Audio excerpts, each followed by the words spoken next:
Привет, Ռուբ։ Բարև, Վակ։ Ինչի՞ պիտի իմ թիկնապահները դրա համար մարդուն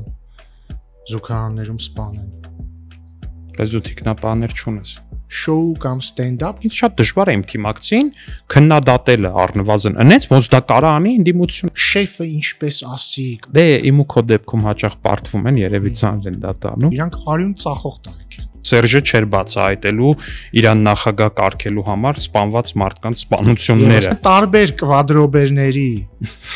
բաժանել իրենց ուժը, այս կվադրոբերներով փորձել վերջում միանալ։ Իրանք հասկացել են, որ հանրապետությունում կա երկու ամենամեծ անձի ունեցող մարդ՝ Ռոբը ու Սերժը։ Ես ընդդիմադիր ուժերին խորհուրդ եմ տալիս փոխել պլաստինկին։ Սա Civic EM-ի տաղավարն է, որը ոչ մի կապ չունի քաղաքացիական պարագի ուսակցությանը։ Ակնհայտ սուտ։ Մարտուն Գրիգորյանը որոշեց, որ պետք է իր մտերիմ ընկերոջ սպանողին ձայն տա ու ընտրի քաղաքապետ։ Մի բան կա, որի մասին ես շատ եմ մտածում, երբ որ լսում եմ Քոչարյանին, Տեր-Պետրոսյանին, Սերժ Սարգսյանին։ Բոլորին ամեն մեղքերում մեղադրել Հայաստանին, բայց երբեք օրինակ Ռուսաստանին ոչ մի բան չմեղադրել։ Փաշինյանը որոշել է ովքեր են լինելու վարչության անդամ։ Ինչի՞ է որ բոլոր ուժերը դառնում են դաշնակցություն, ես չեմ հասկանում։ Իրանք գործակալ են ու գործ են անում ստեղ։ Ըստ էության իրանք նկարագրել էին։ Դաշնակցության 004 տխրահերճակ շրջաբերականը։ Սպանությունը իր ամենափոքր մեղքերից մեկը։ Գողական կոմունիստ, որը նաև շատ է սիրում աղոթել, պատրաստ եմ նույնիսկ վճարել դա տեսնելու համար։ Այդ հրեշը ինձ թվում է հենց Քոչյանը հենց ստեղծված է նրա համար, որ այդ մարմնավորի հենց այդ կերպար։ Ինչ ինձ ասում էր մի բան պետք է անել, որ հաջողվի հայ-թուրքական սահմանի բացում։ Վարդանիկը ինչ ասում է, ով դեմա միութենական պետությանը Ռուսաստանի հետ, թրքահպատակ շան տղա է։ Թող իրանք ամեն դեպքում այդ ցույցը անեն եւ այդ պաստառները պահեն, ասեն վերաբերվեք մեզ այնպես, ինչպես ոստիկանությունը վերաբերվում է միութենական պետությունում ընդդիմադիրներին։ Ֆանտաստիկ կլինի։ Երբեք չեմ հասկացել գենդեր փարտի անելու իմաստը։ Մեղքերի մասին դեռ կհասցնենք խոսել Շաքի Ջրվեժի գենդեր փարթի մասին։ Չենք ես ու դու ինչ որ տաղավարում նստած իհարկե զրեցի։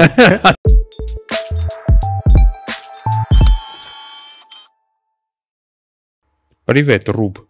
Բարև, Վակ։ Չես նեղվում, չէ՞ որ քեզ տենց եմ ասում։ Չէ, չեմ նեղվում։ Ինձ փոքրուց Ռուբ են ասել, մայրս էր Ռուբ ասում, մանկության ընկերներս են Ռուբ ասել, կինոս է Ռուբ ասում, ինչի՞ պիտի նեղվեմ։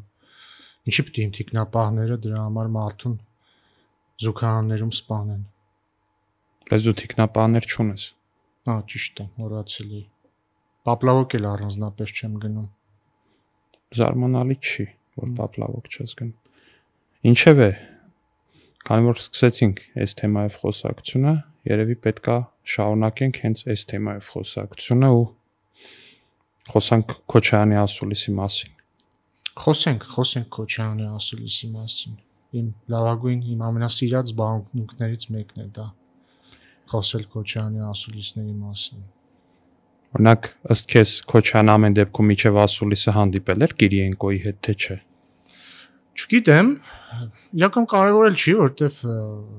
բոլորս էլ գիտենք Քոչարյանի հոգին որտեղ է սավառնում մշտապես եւ մտքերը նրա որտեղ են։ Բայց գիտես ինչն էր հետաքրքիր, քանի որ սկսեցինք զուգարաններում թիկնապահների կողմից սպանությունների մասին, դե ովքեր չհասկացան, երևի ասեմ, որ Привет, Ռուբը բան էր, հղում էր ածիլ կարուսել։ Հայտնի պատմությանը Ռոբերտ Քոչարյանի հետ կապված, ըստ որի Արագաշ սրճարանում Պապլավոկում իրեն ասել են, իր կուրսեցին ասել է Привет, Ռոբ, որից հետո Քոչարյանի թիկնապահը վերջինիս սպանել է ծեծելով սպանել է Արագաշ սրճարանի զուգարանում եւ ասուլիսում փաստորեն ինքը ասեց, չէ, դե ես չեմ նեղվում Ռոբից եւ դե սպանել է, բայց դե հա ես ինչ կապ ունեմ։ Բայց ինքը այս թեմայով ուրիշ բան ասել է ժամանակին։ Բայց ինքը այս թեմայով 2000-ականների նախագահ ժամանակ իդեպ ցանկացողներ կարող են գտնել AMEC+-ը հայտնի շարք ունի օրացույց, երբ որ նախկին ժամանակների լուրերը այսպես ցույցատարեց, թե այդ օրը կոնկրետ ինչ իրադարձություններ են տեղի ունեցել եւ այնտեղ կա դրվագ, որ Քոչարյանը ասում է, եթե այդ մարդը նկատի ունի սպանված Պողոս Պողոսյանը կենթանի լիներ, ես այլ բաներ կասեի այդ առնչությամբ։ Ասելու բան կունենայի։ Եվ այստեղ հարց առաջանում, բայց եթե ինքը չի նեղանում Ռոբից եւ ընդհանրապես ինքը այդ սպանության հետ կապ չունի, չնայած տարօրինական սկավամարտ կապ չունենա սպանության հետ, եթե սպանողը իր թիկնապահն է, բայց եթե չէր նեղվել, բա այդ ինչ այլ ասելիք ուներ։ Անչափ հետաքրքիր է։ Բայց ես կարծում եմ դա Քոչարյանի ամենափոքր մեղքերից մեկն է։ Հա, չէ, սպանությունը իր ամենափոքր մեղքերից մեկն է։ Հա, որովհետև հետո դրանից հետո շատ ավելի մասսայական բնույթ կրեց նրա այդ շարքը դաժանությունների։ Ամենայն դեպս ըստ Միեդ հրապարակված վերջին վճռի Ռոբերտ Քոչարյանի նախագահության ժամանակ պետությունը խախտել է մեղավոր է այո մարդկանց սպանության մեջ։ Ու դա անվիճելի փաստ, այո, դա անվիճելի փաստ է ու դրա հետ ոչինչ անել չի կարելի։ Չնայած Քոչարյանը փորձում է նաև ստեղ իր բանը ունենալ, ասում է ես ինչ կապ ունեմ, թող բացահայտեին, ստեղ խնդիրը բացահայտելու մեջ է, բայց բացահայտելը մի կողմ, որ չեն բացահայտել, իհարկե խնդիր է։ Չնայած մյուս կողմից էլ լրիվ տրամաբանական է, որ Սերժը չէր բացահայտելու իրան նախագահ կարգելու համար սպանված մարդկանց սպանությունները։ Ըստ էության ինքը դա ասելով փորձում էր նաև մեղքը գցել Սերժ Սարգսյանի վրա, und որում ճիշտ էր անում, թող երկուսով իրար վրա մեղքը գցեն, որովհետև երկուսն էլ մեղավոր։ Դե բայց դու չես կարծում, օրինակ, որ այդ իրանց իրար վրա մեղք գցոցին դա ընդհանրապես թատերական բեմականացում է, ակնհայտորեն։ Այո, բայց մյուս կողմից էլ ինչ վատ է։ Երկուսն էլ ճիշտ են, ինչքան երկուսն էլ իրար մասին ճշմարտություն ասում, ես կողմ եմ։ Ինչ խնդիր կա։ Դե մի կողմից հա, բայց մյուս կողմից էլ ստեղ բան է, երկուսն է իմ կարծիքով իրանք հասկացել են, որ հանրապետությունում կա երկու ամենամեծ անձի ռեյտինգ ունեցող մարդ՝ Ռոբը ու Սերժը։ Ու հիմա ամեն մեկը փորձում է ոնց որ մեկը մյուսի անձի ռեյտինգի հաշվին սեփական ռեյտինգը կուտակել։ Կա նման բան ու կա նաև այլ կոնտեքստ, ըստ էության Սերժ Սարգսյանն ու Ռոբերտ Քոչարյանը իրար հետ ու նաև Կտրիչ Ներսիսյանի հետ Գյումրիում խաղարկեցին մի սցենար, երբ որ իրենք ցույց տվեցին, որ իրենք իրար հետ կապ չունեն։ Բացի դրանից իրենք ցույց տվեցին, որ իբր իրանց տեխնացուները իրանց հետ կապ չունեն, այսինքն Վարդանիկը իբր կապ չուներ Քոչարյանի հետ, Մարտուն Գրիգորյանն ու Ռուբեն Մխիթարյանը իբր կապ չունեին Սերժ Սարգսյանի հետ, մի տեխնացու էլ կար, անունը մոռացել եմ։ Կարեն Գրիգորյան, եթե չեմ սխալվում, որը Մայր Հայաստանով էր ու կապ չուներ Քոչարյանի հետ։ Նա էլ իբր կապ չուներ Քոչարյանի հետ, Աջապայանն էլ իբր կապ չուներ Ոչինչի եւ ոչ մեկի հետ, հա, միայն Աստծո հետ կապ ուներ։ Ու արդյունքում իրենք, այսպես ասենք, Քոչարյանա-Սերժական տարիների ամենա այտենց տիպիկ խտացմանը, ինչպիսին է Վարդանիկը, դարձրեցին Գյումրու քաղաքապետ, եւ ես կարծում եմ, որ հիմա իրանց պլանը, եւ ըստ էության իրանք ուղղել խոսում են դրա մասին։ Իրանց պլանը հետեւյալն է՝ բաժանվել տարբեր փոքրիկ կուսակցությունների, այսինքն դա կլինի Քոչարյանի կողմից գլխավորվող ինչ որ դաշինք, Սարգսյանի կողմից, այլաց Թաթոյանը նոր ուժ ստեղծեց, որպես Սերժի թեվը։ Այսինքն տարբեր կվադրոբերների բաժանել իրենց ուժը, այս կվադրոբերներով փորձել վերջում միանալ, եւ սա ակնհայտ է, եւ սա էլ շատ հայտնի, ասենք, խավորությամբ է տեղի ունենում այլ երկրներից։ Երկրից երևի թե ճիշտ կլինի, բայց հա, ուստեղ Գյումրու դեպքում ինչն էր ամենաբանը, ամենաշատ ցուցիչը, ամենաերևացողը, որ փաստացի երկու այնպիսի կլան միավորվեցին այս սիմբիոզի համար, որպեսի ծնվի այդ Վարդանիկը, այնպիսի մի երկու կլան, ասենք Մարտուն Գրիգորյան ու Վարդանիկ, որոնք որ իրար սպանել են ուղիղ իմաստով, ասենքն Վարդանիկը փաստացի սպանել է Մարտուն Գրիգորյանի մտերիմ ընկերներին, Շեկոյին, N1-ին, բացատրություն կա։ Այն քաղաքական նպատակը, որին երկուսին էլ ծառայում են, ավելի թանկ է, քան իրանց թափած արյունը։ Միանշանակ է, այսինքն սա եւ իդեպ իրանք սիրում են, չէ՞, խոսել թասիբի մասին, իրանք թասիբով տղեկ են։ Այո։ Ոչ, իրանք արյուն ծախող տղեկ են։ Ակնհայտորեն։ Չէ, ու նաև հենց այս վերջերս էլի կրակոցներ եղան Գյումրիում։ Ըստ մամուլի, որքան հասկացա, Շեկոյի որդին ու Մարտուն Գրիգորյանի որդին, Շեկոն այն մարդն է, ում որ սպանել էին Վարդանիկականները, Վարդանիկի եղբոր տղան սպանել էր Մարտուն Գրիգորյանի ընկեր Շեկոյին, դե Շեկոյի տղաներն էլ Մարտուն Գրիգորյանի հետ են եղել, նրա տղաների հետ են եղել, մտերիմ են եղել։ Ուստ երևույթին միջև այն պահը, երբ որ Մարտուն Գրիգորյանը որոշեց, որ պետք է իր մտերիմ ընկերոջ սպանողին ձայն տա ու ընտրի քաղաքապետ, ու սա փաստ է, էլի։ Այսինքն փաստ է, որ այդ մարդիկ պատրաստ են ուրանալ ամեն ինչ հանուն մի երկրից եկած հրամանի։ Դժվար է վիճել։ Այո, ու այս կոնտեքստով երևի այս թեման թողնենք, ելի կվերադառնանք սրան ինձ թվում է, բայց վերադառնանք Ռոբերտ Քոչարյանի ասուլիսին ինձ թվում է։ Բայց մի վարքյան, էլի, բայց երևի մարդկանց նաև բացատրենք ինչի ենք ես ու դու ինչ որ տաղավարում նստած իհարկե զրուցում։ Իրականում մեզ դիտողներին ասեմ, որ մենք զրուցում ենք իրար հետ, որովհետև որոշել ենք զրույցների շարք սկսել podcast։ Որի անունը որոշել ենք դնել Ամբիոն։ Այո։ Իսկ լավ ենք որոշել անունը։ Տեսնենք, լավ ենք որոշել թե ոչ, եւ պատճառը առնվազն ինձ համար հետեւյալն է, ես զգում եմ մեր լրագրողների հետ շփվելիս, իհարկե ոչ բոլորի, որ ցավոք մեր լրագրողական դաշտի որակը դարձել է այնպիսին, որ գրեթե անհնար է դառնում մարդկանց հասցնել այն, ինչ դու ուզում ես ասել, եւ այն մտքերը, որ մարդկանց ուզում ես հասցնել, որովհետեւ ասենք առնվազն ճեպազրույցները ազգային ժողովում, որ մի քանի լրագրող գալիս են հարց են տալիս, ավելի շատ դառել է ինչ-որ շոու կամ ստենդափ, քան մարդկանց տեղեկություն եւ կամ քաղաքադիրքություն այդ ճեպազրույցները իրանք արճակատում ոնց որ լինեն։ Չէ, արճակատումն էլ կարող է պրակտիկ լինի, արճակատումն էլ կարող է օգտակար բան լինի, եթե այդ արճակատման մեջ հանրությունը A ստանում է նոր ինֆորմացիա, B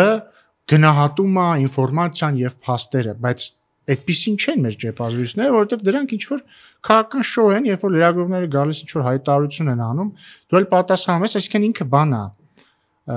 բովանդակությունից զուրկ քաղաքական շոու է դառել, ինչ էլի վատ չի, իր տեղը ունի, բայց ես կարծում եմ կարիք կա, որպեսզի մենք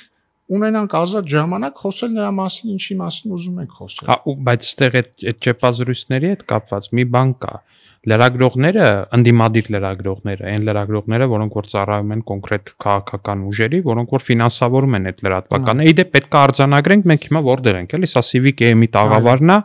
որը ոչ մի կապ չունի քաղաքացիական պարագի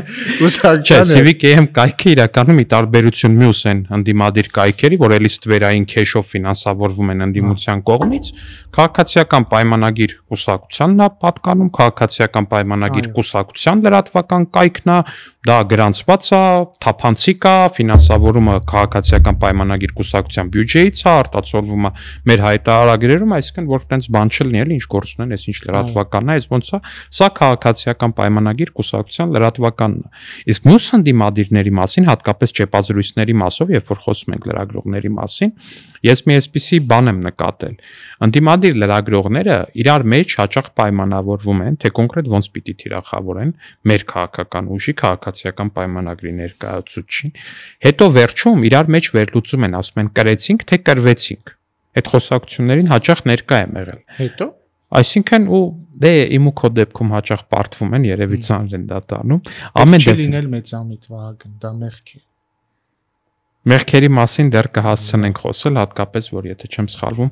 մտածում ենք նաև Աչապահյանի ու Բագրատի մասին էլ թեթևանոց բան ունենանք, էլի, հպանցիկ առնվազն։ Բայց ինչևէ, այդ իրանք դրան տենց են վերաբերվում։ Իսկ երբ որ լրագրողը դրան վերաբերվում է որպես հաղթելու կամ պարտվելու մի բան, ճեպազրույցին, դա ակնհայտ է, որ այդտեղ դու չես կարող մտածես, որ դու քաղաքացուն պետք է ինչ-որ նորմալ ինֆորմացիա կարողանաս տաս։ Համաձայն եմ, բայց բացի դրանից, որն է իմ գլխավոր խնդիրը։ Եկամ լրագրողների տարբեր տեսակներ կան, ասենք հրապարակախոս լրագրողներ, որոնց դեպքում ոչ միայն նորմալ է, որ ինքը կարծիք ունի, այլ նաև ցանկալի է, որ ինքը կարծիք ունի։ Կարող է նույնիսկ խմբագրական գրողը կարծիք ունենա, որովհետև դա ասենք այս թերթի ինչ է խմբագրականը թերթի, չնայած հիմա այդքան թերթերը տարածված չեն, բայց դրանց ոսկե դարում կային խմբագրականներ։ Օրինակ մայրս առավոտ թերթի խմբագրականներն էր գրում 90-ականներին եւ 2000-ականների սկզբին։ Ինչ է խմբագրականը։ Այդ խմբագրության կարծիքն է այս կամ այն բանի վրա եւ ինքը անպայման չի անաչառ լինի։ Բայց եթե կա լրագրող, որը հարց է քեզ տալիս, այսինքն ինչ է, հարցազրույց ես դու տալիս։ Ինտերվյուեր է։ Ինքը արդեն չպետք է կարծիք արտահայտի, որտեղ իր նպատակը ո՞րն է։ Հանրությանը հետաքրող հարցի պատասխանը ստանալ այն մարդուց, ումից այդ պատասխանն ակնկալվում է։ Ինքը կարող է սուր հարց տա, անսպասելի հարց տա, փորձի հարցով ներգցել, փորձի ցույց տալ հակադրություն քո նախկին ասացի կամ ներկա ասացի մասին։ Բայց ինքը չպետք է դառնա քաղաքական զինվոր։ Դա առաջի խնդիրն է եւ երկրորդ խնդիրը կրկին այնա, որ լրագրողները իրականում կապ ունեն այս կամ այն քաղաքական ուժի հետ, բայց չեն խոստովանում դա։ Օրինակ, ես վերջերս ճեպազրույցի ժամանակ Սերժ Սարգսյանի հետ ակնհայտ կապ ունեցող լրատվամիջոցներից մեկը ինձ հարցնում էր, ասում էր Փարաքյարի համայնքապետի սպանությունը ինչի բացահայտված չի, 2 օր էր անց սպանությունից։ Ու ես շատ զայրացա, որովհետև տալիս էր ինձ այդ հարցը մի լրագրող, որին հովանավորող քաղաքական ուժի օրոք 20 տարուց ավել սպանությունը չբացահայտված էր մնացել, մեր օրոք բացահայտվեց։ Խորխորունի սպանությունը։ Ասացի, բայց դուք Սարգսյանի հետ կապ ունեք, չէ՞, ասում եմ ինչու եք այդպես ասում եւ այլն, կամ Civic-ն էլ ԿՊ-ի հետ կապ ունի։ Թեքվեցի ԿՊ լրագրող կար, հենց կողքից կանգնած, ասացի կներեք, դուք Civic-ի լրագրող եք, ասաց այո։ Ասացի Civic-ը կապ ունի քաղաքացիական պայմանագրի հետ, ասաց այո։ Բացի ասացի, տեսնում եք, էս է տարբերությունը։ Չէ, առհասարակ բոլոր առումներով է այդ տարբերությունը, որտեվ տես, մենք որպես կուսակցություն ինչ ենք անում։ Մեր դրամահավաքները բաց են, թափանցիկ են։ Մենք դրա մասին հայտարարություն ենք տալիս ազդար.am-ում ամեն տարի մինչև մայիսի 31-ը ազդար.am-ում մենք հրապարակում ենք մեր բոլոր նվիրատուների անունները, սկսած 1000 դրամից։ Մեր ընտրությունները բաց են, թափանցիկ են։ Օրինակ այս վերջի մեր ընտրությունները վարչության, որտեղի դեպ երկուս էլ ընտրվեցինք վարչության անդամ, ինչի առիթով շնորհավորում եմ, այո։ Այդ ընտրությունները ինչ էր։ Կամայական մարդը ուղղակի կարա միացնի այդ լայվը, սկզբից միջև վերջ նայի, ինքն իր ձեռքով հաշվի քանի ընտրող մտավ ընտրատեղամաս, հաշվի բոլոր այն քվյաթերթիկները, որոնք որ հանում են, ավելին մենք այս տարի տենց շատ հատուկ բան ենք արել, տեսախցիկները, լույսը, ամեն ինչ հարմարացել ենք այնպես, որ հանվող քվյաթերթիկը սենց ցույց են տալի, շատ ուզեցող մարդը կարողակի ստոպ սեղմի ու բոլորի քվեները հաշվի, սա Հայաստանի համար չտեսնված մի հատ թափանցիկություն, իսկ մյուս կուսակցությունները ոնց են դա անում։ Դաշնակցությունը ոնց է փող հավաքում։ Օրինակ 2024 թվականի ընթացքում նայում էի այն օրը հայտարարագիրը ԱԺ հարցուպատասխանի ժամանակերի դեպ հենց Դաշնակցությունը ամբողջ 24 թվականի ընթացքում ստացել է միայն 1 նվիրատվություն 1.900.000 դրամի չափով, այն էլ բնեղենով։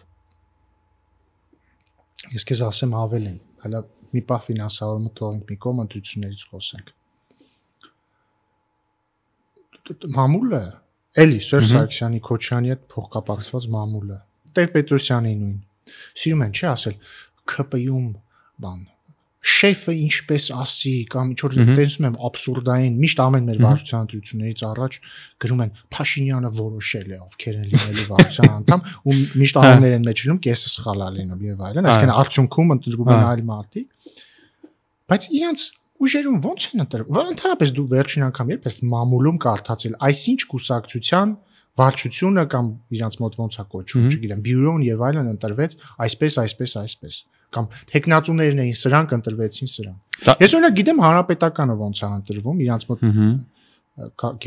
չեմ հիշում, վարչությունը քաղաքական խորհուրդ, չէ, դա ոնց որ մեծ կառույց է։ Մի խոսքով վարչության անալոգ կառույցը Կուսակցության ղեկավարությունը գալիս է, անունները հերթով կարդում, ասում են մենք առաջարկում ենք, որ այս վարչության անդամ լինեն այս մարդիկ, հերթով, ովքեր են կողմ ու բոլոր։ Չէ, տենց չի։ Անուն առանուն կարդում են ու ովքեր են դեմ։ Հա, դեմ, նույնիսկ դեմ։ Բնականաբար ոչ ոքի մեծամասնությանը դեմ չի լինում, այդ կազմը դառնում է բան, վարչության անդամ։ Հակում Տեր-Պետրոսյանի ընդհանրապես վստահ չեմ։ Լինում են ընտրություններ, չեն լինում, երբ են լինում, բայց գիտեմ, քանի որ նախկինում նաև աջակից եղել եմ հակի, գիտեմ, որ այնտեղ ակնհայտորեն արդար ընտրություններ չկան վարչության։ Այսպես շարունակ։ Ու հետաքրքիր է այդ ուժերի հետ կապված այդ մամուլը, էլի, ինչ տիպի երեսպաշտ պետք է իրանք լինեն, որ իրանք այդ ուժի հետ կապված լրագրողներ լինեն։ Ու ընդհանրապես փորձեն քննարկել ինչ որ բան ԿՊ-ի ընտրությունների հետ կապված կամ վարչության հետ կապված։ Բայց դաշնակցությունում ով է եղել տեխնացու, բայց հանուն արդարության պետք է ասեմ, որ դաշնակցության բյուրոյի տեխնացուները ինչ որ մրցակցության մեջ միմյանց հետ մտնում։ Բյուրոյինը գուցե, բայց գերագույն մեր օրենսդրությամբ դաշնակցության ղեկավար մարմինը համարվում է գերագույն խորհուրդ, ոչ թե բյուրո։ Այդքան չգիտեմ, բայց գիտեմ, որ բյուրոյի մեջ մրցակցություն։ Ու գերագույն մարմնի ներկայացուցիչն է դեպի Իշխան Սաղաթելյանն է, ու ես օրինակ շատ կուզենայի տեսնել այդ կադրերը, թե ոնց է Իշխան, այդ ինչ process է, էլի։ ոնց է հնարավոր արատավոր process։ Ոնց է կատարել այնպիսի մի process, որի ընթացքում Իշխան Սաղաթելյան օրինակ ընտրվում է Գերագույն մամլի փաստացի վարչության նախագահ, էլի մեր էկվիվալենտն է վարչության նախագահ, օրինակ մեր դեպքում դա վարչապետն է Նիկոլ Փաշինյանն է, իրանց դեպքում դա Իշխան Սաղաթելյանն է, այդ process-ի տեսանկարահանման կադրերը օրինակ ես ուզում եմ տեսնել։ Դա անկեղծ ինձ թվում է շատ պատրաստ եմ նույնիսկ վճարել դա տեսնելու համար։ Իդեպ ինձ թվում է լավ առիթ է նաև որ մեր հանրությանը ասենք թե քանի որ ես էլ դու էլ համ այս վարչության անդամ ենք որը չնայած չի սկսել գործել դեր համ նախորդ գործող էս բային վարչության անդամ ես նաև նախորդ վարչությունների անդամ եմ եղել որ իրականում մեր վարչության որոշումները շատ հաճախ շատ լինում են շատ բարդ եւ շատ մոտ են լինում քվեարկությունները օրինակ ես հիշում եմ որ երբ որ Երևանի քաղաքապետի տեխնացու պետք է մենք առաջադրենք 2018 թվականին, այնտեղ մի քանի տեխնացու կար, կարծեմ երկրորդ փուլում, բայց ես այդ վարչության անդամ չէի, դա միակ վարչությունն էր, որի անդամ ես չէի եղել, որտեղ չէի առաջադրվել, բայց այդտեղ մի տեխնացուն Ալեն Սիմոնյանն էր, մյուսը Հայկ Մարությանը, եւ եթե չեմ սխալվում, 1 կամ 2 ձայնով է Հայկ Մարությանը որոշել, որ կդառնա տեխնացու քաղաքապետի իհարկե հետագա պատմությունը դա նաև ցույց է որ վարչությունը սխալ որոշումներ է կայացնում շատ լավ ցույց ինչ խոսք բայց նկատի ունեմ իրոք այդ որոշումները հաճախ 1-2 ձայնով են անցնում եւ շատ փաստես որ բազմաթիվ դեպքեր են եղել երբ որ օրինակ վարչության քննարկումների ժամանակ օրինակ վարչապետը մի դիրքորոշում է պաշտպանել եւ հաղթել է այո վերջնական որոշումը հակառակն է իհարկե եղել է ու չէ իրականում այդ մարդիկ չեն պատկերացնում իմ ընկալմամբ որ կարա տենց լինի համաձայն եմ երևի չեն իրանք ուղղակի չեն պատկերացնում ու նայում են ասում են դե մեր մոտ ոնց է խոսքի հանրապետականում ոնց է կամ կամայական լևոնականը ոնց կարող է իր մտքում պատկերացնի որ հնարավոր է Լևոն Տեր-Պետրոսյանի ասածին հակադիր բան ասել դա ուղղակի սրբապղծության պես մի բան է դա բոլոր դա ոնց որ եկեղեցում Ատրուշան վառես դա լևոնականության բոլոր դոգմաներին հակառակ բան է այո բայց ինձ թվում է շատ sense բան արեցինք շատ հերվացանք մեր որտեվ փաստ չի էլի որ բոլոր քաղաքացիներին այսքան կարա հետաքրքիր լինի ներկուսակցական մարմինների գործունեությունը եւ այլն չնայած պետքա որ հետաքրքիր լինի որտեվ Ուչած եթե այսքան ժամանակ ինձ ու քեզ նայում են գուցե հետաքրքիր կլինի գուցե բայց նաև ինչն է խնդիրը հաճախ որ քաղաքացիները քաղաքականության սկսում են վստահությամբ չվերաբերվել որովհետև իրանց հрамցվում է մի պատկեր որ քաղաքական ուժերը դե ինչ են, այս փակ ինչ որ sense դոգմատիկ կառույցներ են, որոնք ամեն մեկը իր անձնական շահն է առաջ տանում, ու դրանից կարող է անվստահություն առաջանալ ընդհանրապես քաղաքական համակարգի նկատմամբ, բայց իսկ ասում քաղաքացիները պետք է իմանան, որ առնվազն քաղաքացիական պայմանագիրը մի կուսակցություն է, մի կառույց է, որտեղ ներքին ժողովրդավարություն կա, քննարկումներ կա, ներքին բաներ կան, քննադատություններ կան ու այսպես շարունակ։ Դա կարևոր բան է։ Շատ բուրըն ներքին քննադատություններ կան իդեպ։ Մեկ չափից ավելի։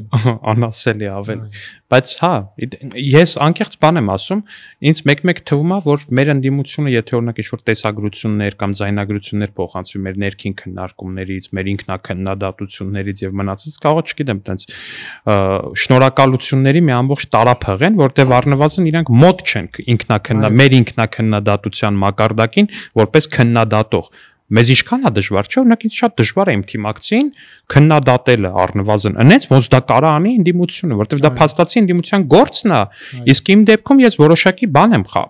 տպավորություն կա առնվազն կարա լինի որ ես ինչ որ մի բան խախտում եմ որովհետև ներթիմային ընկերական եւ այլն այս կամ այն հարաբերությունը կա իսկ իրանց համար դա իրանց աշխատանքն է իրանք իրանց լավ են զգում դրանից բայց այդ որակը այնքան թույլ է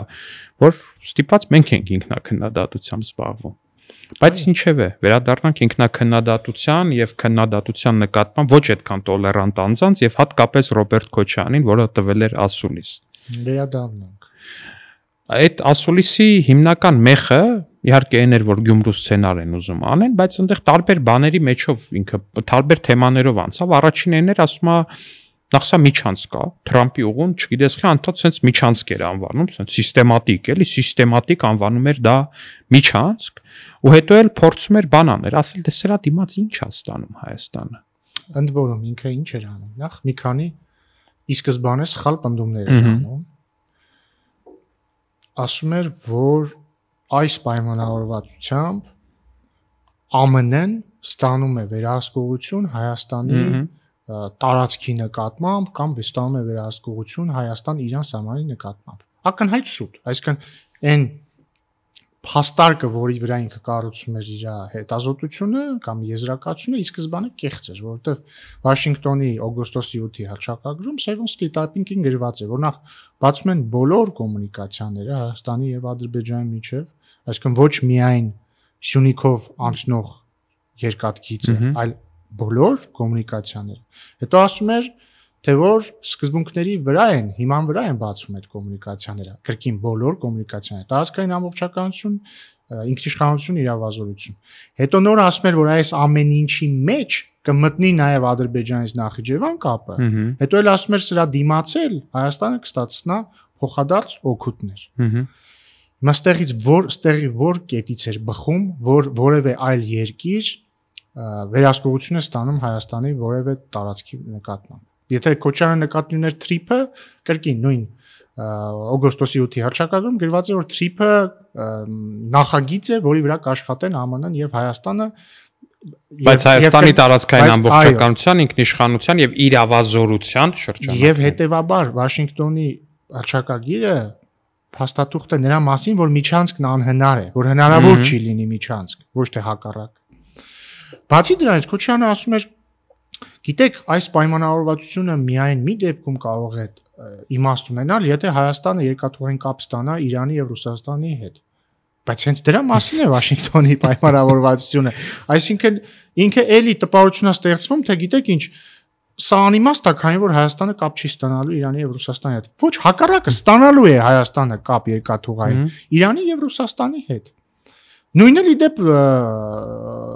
հակականներն են ասում, ինչ որ ասում են, մենք առաջարկում ենք, որպեսզի ոչ միայն այդ ուղին լինի, այլ նաև լինեն ուղիներ, որոնք կկապեն հյուսիսն ու հարավը։ Հա, բա դա է։ Մեր խաղաղության խաչմերուկը ամբողջությամբ դրա մասին է։ Իսկ այդ տերմինաբանության մասին խոսելն է նույնիսկ ավելորդ, այդ նախկին նախագահները իրանք, չգիտեմ, դա հոգեբանական բան է, ինչ է, ամեն ինչում հակադրվել սեփական կառավարությանը, ինչա թե կառավարությունը, տեղ պետությանը։ Այո, ինչա թե այդ պահին պետությունը կառավարում ուժ, որը դու չես։ Օրինակ, ինչի ասել միջանցք, եթե դա այն տերմինաբանությունը չի, որը օգտագործում է Հայաստանի Հանրապետությունը, կամ Տեր-Պետրոսյանը ընդհանրապես Զանգեզուր առաջարկել էր օգտագործել Զանգեզուրի ինչ որ անցում, թե ինչ տենց ինչ որ միանում։ Իմաստը ո՞րն է դրա։ Ընդհանրապես Ես անկեղծ եմ ասում, մի բան կա, որի մասին ես շատ եմ մտածում, երբ որ լսում եմ Քոչարյանին, Տեր-Պետրոսյանին, Սերժ Սարգսյանին։ Ես վախենում եմ, որ դա ոչ թե իրանց անձնական, այսինքն փաստա, որ իրանք բոլորը երեքն էլ ահա որ բաներ են ասում ընդդեմ Հայաստանի պետության, ոչ թե իշխանության, այլ պետության։ Այսինքն օրինակ Քոչարյանը ասաց, որ 44-օրյա պատերազմը սկսել են հայերը։ Հետո այս վերջին ասուլիսում ընդհանրապես ասաց, որ 20 թվականի հուլիսյան Տավուշյան մարտերում որ Հայաստանը սահմանային սադրանքներ է արել։ Սերժ Սարգսյանը ասում էր, որ Հայաստանը չէ, հայկական կողմը ռմբակոծել է Գանջայի քաղաքացիական հետակառուցվածքները։ Տեր-Պետրոսյանը ասում է, Նիկոլ Փաշինյանը պատերազմ հայտարարեց Ադրբեջան։ Այսինքն ակնհայտ բան են, կեղծ մատնություն, սուտ մատնություն է Հայաստանի դեմ, բայց ես միշտ վախենում եմ, որ սա ինչ-որ հետիշխանական սինդրոմ է, ու ես շատ եմ վախենում, որ հանկարծ մենք այդպեսի, մենք մի օր իշխանություն չենք լինելու, եւ ես այս պահից ինձ խոստացել եմ, որ երբ որ մենք իշխանություն չլինենք, ես ամեն կարծիք հայտնելուց շատ ուշադիր չափելու եմ ես արդյոք այս ինչ հիմա ասում եմ իրոք իմ կարծիքն է, թե ես չարացած եմ եւ նման բաներ եմ ասում, որտեղ շատ կարևոր է մենք սինդրոմ է իրականում։ Դե հուսամ, որ սինդրոմ չի, որովհետեւ իրոք ես մեկ-մեկ վախենում եմ, ասում եմ, լավ, ինչի՞։ Օրինակ գործակալական սինդրոմ է, չգիտեմ։ Որտեւ այդ խոսույթը ճիշտ ես ասում, իհարկե ճիշտ ես ասում, կա այդ բանը Հայաստանին մեղադրել, Հայաստանին փնովել ընդհանուր միջև մահացու մեղքերի մեջ մեղադրել Հայաստանին։ Բայց այդ բոլորի խոսույթում, ասենք, կա բոլորին ամեն մեղքերում մեղադրել Հայաստանին, բայց երբեք օրինակ Ռուսաստանին ոչ մի բանում չմեղադրել։ Ինչի՞ս հերո գրում Ադրբեջանին երբեք ոչ մի բանում չմեղադրել։ Ադրբեջանին տեղ մեղադրում են, ոչ թե մեղադրում։ Հայաստանի երկրորդ նախագահը ասում է հուլիսին 2020 թվականի, ասում է Հայաստանը սահմանային սադրանքների է գնացել Ադրբեջանի դեմ Տավուշում։ Այսինքն ինչի մասին է խոսքը։ Իդեպ նաև հիշում եմ Դե գուցե դա պայմանավորված է նրանով, որ Ադրբեջանը Ռուսաստանի ռազմավարական գործընկերն է։ Կարող է, չնայած ես վերջերս այդքան էլ լավ չունի։ Իրա չնայած երեք ոնց որ այդքան էլ վատ չէին արդեն, բայց չնայած մյուս կողմից էլ սա միայն այդ երեք նախագահային իրենց թիմերին հատուկ չի, օրինակ ես հիշում եմ Աջապահյանը, 2023 թվականին, երբ որ Լաչինի միջանցքը բան էր, փակ էր, ադրբեջանցիները փակել էին Լաչինի միջանցքը, լսումներ էր հրավիրել թե կամ Հայաստան խմբակցություններ կամ Պատիվ ունեմը ազգային ժողովում։ Աջապահյանն էլ եկել էր լսումներին մասնակցում էր եւ հայտարարեց, ասեց բայց ես ինչ իմանամ, ովքեր չեն թողում ես գնամ Լաչին կամ մենք գնանք Լաչին, ես այնտեղ հայ զինվորներ տեսա, որ ինձ ասին մի գնաց։ Հա։ Այսինքն ուզում էր ասել հայերն են Հայաստանի զինված ուժերն են շրջափակել Լեռնային Ղարաբաղը։ Դրա համար գուցե ես փորձում եմ լավը տեսնել մարդկանց հետ եւ մտածում եմ, որ սրանք ընդհանրապես իշխանությունը կորցրած լինելու տվայտանքներն են եւ ոչ դավաճանական սցենար, բայց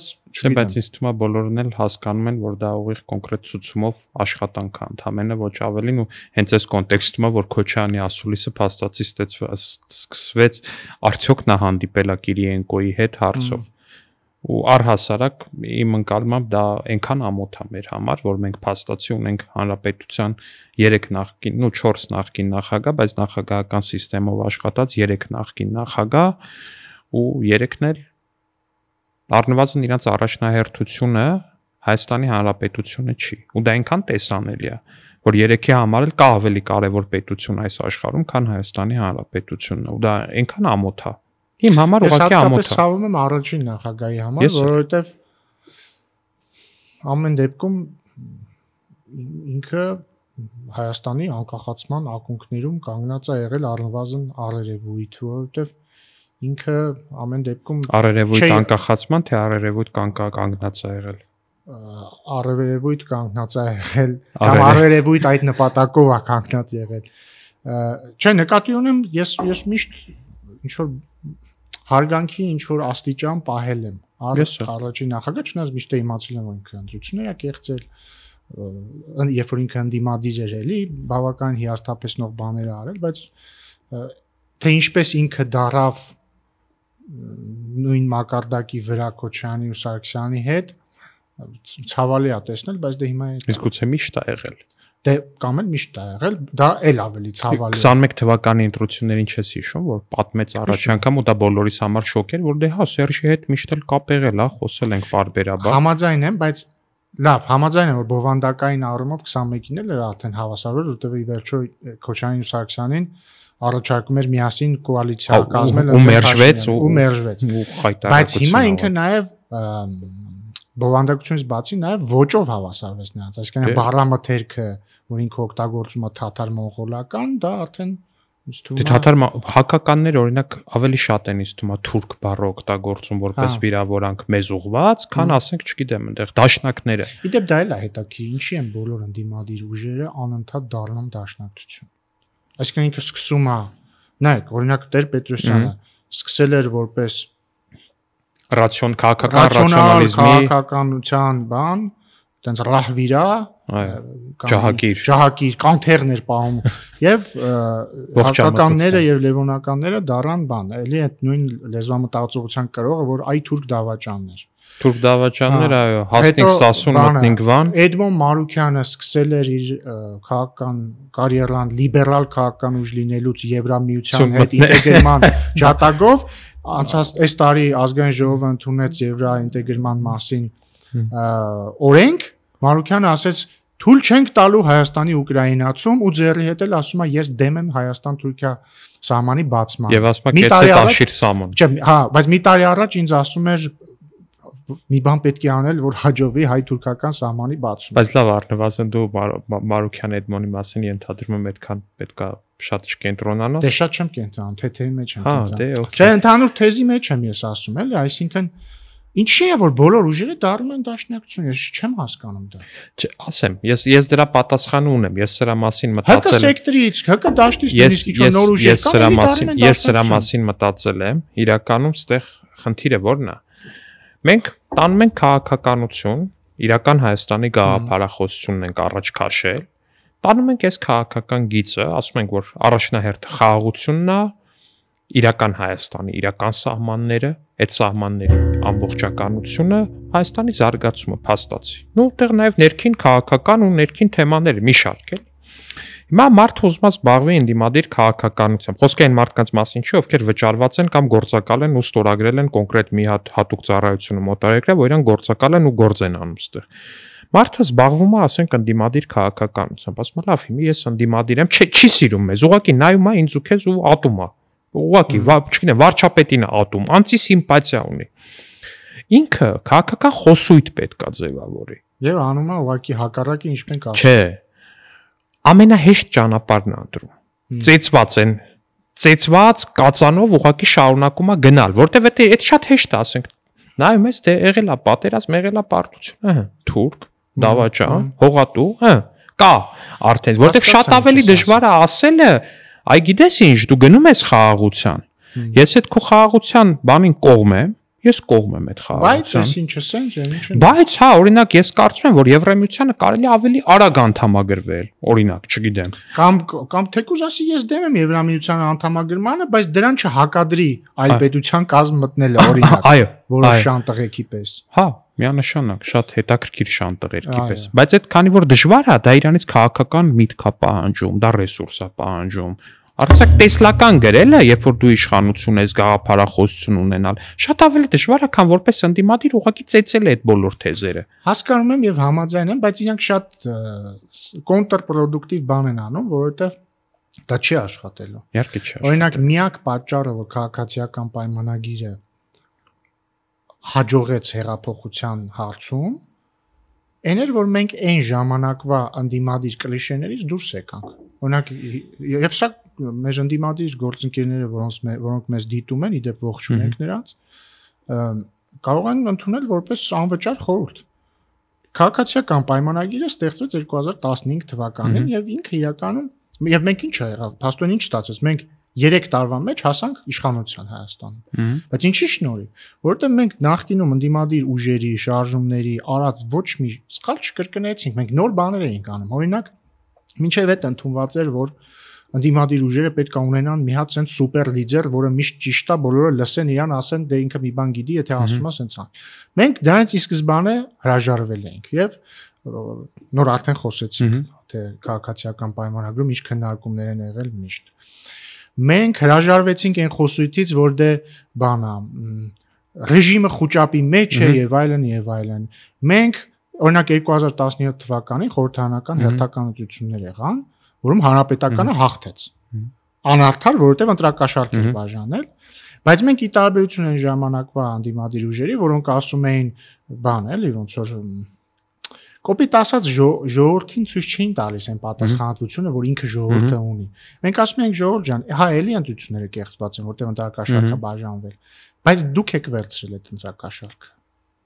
Դուք պետքա գիտակցեք, մի քանի 100,000 հոգի։ Դուք պետքա, դե հա, բնականաբար, որ դուք պետքա գիտակցեք, որ դա էլ է ընտրություն, ճիշտ է, դա ընտրությունը դարձնում է ապօրինի, որովհետև արգելված է, քրեորեն պատժելի արարք ընտրակաշառքը տալը եւ վերցնելը։ Բայց դա էլ է ընտրություն։ Մենք ձեզ առաջարկում ենք դուք հրաժարվեք այդ ընտրությունից, որովհետև մեզ պետք է ժողովրդարություն, սա։ Եվ նաև դրա արդյունքում է, որ մենք 2018-ին մինչև այդ մենք ինչ արել ենք, մենք ժողովրդին ասում ենք հետեւյալը, ժողովուրդ ջան, դուք հենց որոշեք, որ իրանք չլինեն իշխանության, իրանք չեն լինի իշխանություն, եւ խնդրում ենք որոշեք, մենք էլ պատրաստ ենք առաջնորդել ձեզ։ Եւ երբ որ պահը եկավ, դա տեղի ունեցավ։ Դրա համար կարևոր է որ 2017-ին երբ որ մենք դա ասում ենք, այն ժամանակվա բոլոր ընդդիմադիր ուժերը, օրինակ նույն լևոնականները, որ մեզ մեղադրում էին Սերժի պրոյեկտ լինելու մեջ, իդեպ շատ ռետրոսպեկտիվ որ նայում ենք շատ ծիծաղելի է դա, որովհետև իրանք ոնց որ թե իրար հետ համագործակցելուց 5 են պակաս կամ արդեն համագործակցում են։ Այն որ Զուրաբյան Լևոնը ելույթ էր ունենում ՀԿ-ի հրավիրած լսումներին TV5-ով էլ ամեն օր հարցազրույց։ Բայց մի հատ այս պահը մի հատ ֆիքսենք էլի խնդրում։ Լևոն Տեր-Պետրոսյանը վերջին 10 քանի տարում իր քաղաքական ողջ գործունեության առանցքը սարքել էր մարտի 1-ը, պնդելով, որ Սերժն ու Քոչյանը սպանել են իր աջակիցներին, 21 թվականին ինքը իր աջակիցներին սպանած իր բնորոշմամբ մարդկանց խնդրեց իր հետ դաշինք կազմել ու մերժվեց։ Դե, լավ չի, տրագեդիա է։ բայց իր տրագեդիան չի, իմ տրագեդիան է, որ մի 2 տարի ես իրան աջակցել եմ։ Բայց վերադառնանք, ու այդ 17 թվական, երբ որ մենք դա ասում էինք, օրինակ այդ ուժերը մեզ մեղադրում էին, ասում էին, «Ես ինչ եք ասում» եւ այլն։ Կամ նույն 2015-ի Սահմանադրական հարակվեի ժամանակ, երբ որ մենք ակնհայտորեն գիտեինք, որ դա չի հիմնական ճակատամարտը 17 թվականի ընտրություններն էլի էին մեզ մեղադրում։ Բայց մենք հասանք հաջողության։ Հիմա ասած ինչ է, ես ընդդիմադիր ուժերին խորհուրդ եմ տալիս փոխել պլաստինկեն։ Բայց փոխում են։ Չեն փոխում։ Տես ինչ են անում։ Քոչյանը նաեւ բան է ասեց, որ ինքը խաղաղության կողմնակից է։ Նու իհարկե 21-ին էլ էր ասում էր արժանապատիվ բան, բայց ավելի հետաքրքիր բան է եղել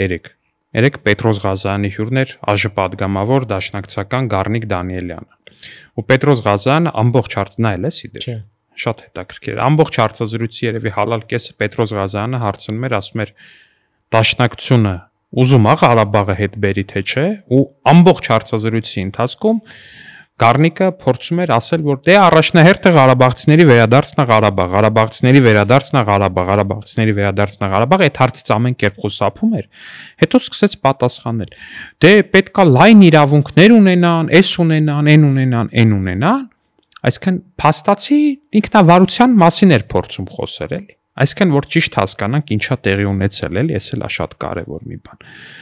Եղել է 20 թվականի պատերազմ, շատ վատ պատերազմ, շատ վատ հետևանքներով, զոհեր, ողբերգություն։ Մենք փորձել ենք ամեն դեպքում գնալ այն ճանապարհով, որի մասին որ բազմից խոսել ենք ու գնացել ենք, տեսնենք որ չի լինում ոչինչ անել։ Եկել է վարչապետ ազգային ժողովի ամբիոնից բոլորից ներկայությամբ ասել է ժողովուրդ ջան, մենք պետքա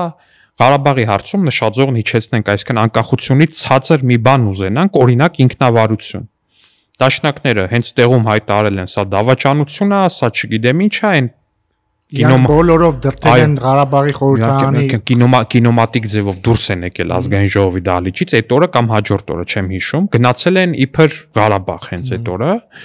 դրդել են Ղարաբաղի ազգային ժողովին հայտարարություն տարածել, որտեղ խստորեն դատապարտվել է նշաձող իջեցնելու գաղափարը, 2 տարի փողոցները չափչփել են ինչ որ այնտեղ դիմադրության շարժում, տանձի շարժում, խնձորի շարժում, այտենց ինչ որ բաներ են ասել, խոսել, ու այդ ամեն ինչից հետո